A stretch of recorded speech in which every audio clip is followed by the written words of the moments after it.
Nearly 2 years to the day after a fatal heat dome settled over the province, the government is taking steps to protect the most vulnerable in their own homes. Some people who are considered high risk due to extreme heat will be eligible for a free air conditioner, but the devil is in the details.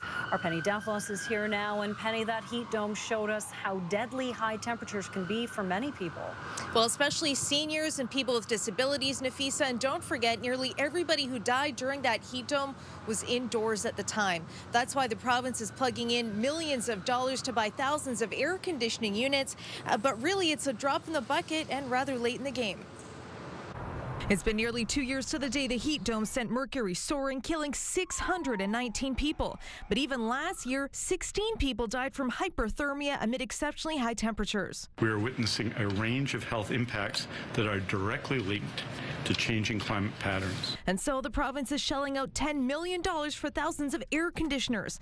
Applications will go through BC Hydro, which will assess low-income, high-risk people, including seniors and those with disabilities, with input from health authorities. There's lots of people who are in need of air conditioners. They don't have a case manager under the health authority, and so they might fall through the cracks. A huge number of British Columbians are in need, with just 8,000 units free under the program. It's probably much higher than 300,000 low-income people with disabilities that would need access to this. It's a pretty significant investment in air conditioners.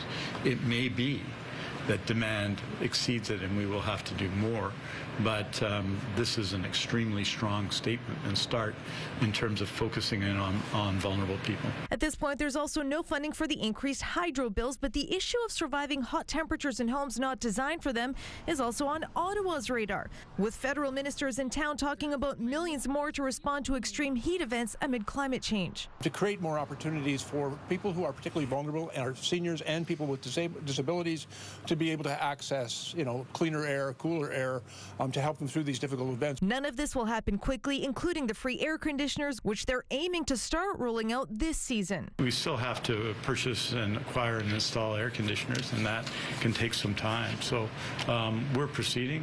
We would hope to do a significant amount in the first year and then have them built out over 3 years. Another issue that they're working on is rental units or strata corporations that ban air conditioning. When asked why all of this is taking so long to sort out, the health minister replied that he's had a lot of issues to address after the province's disastrous heat dome response, which, don't forget, happened during the pandemic. Nafisa. Penny Deflos live for us tonight. Thanks.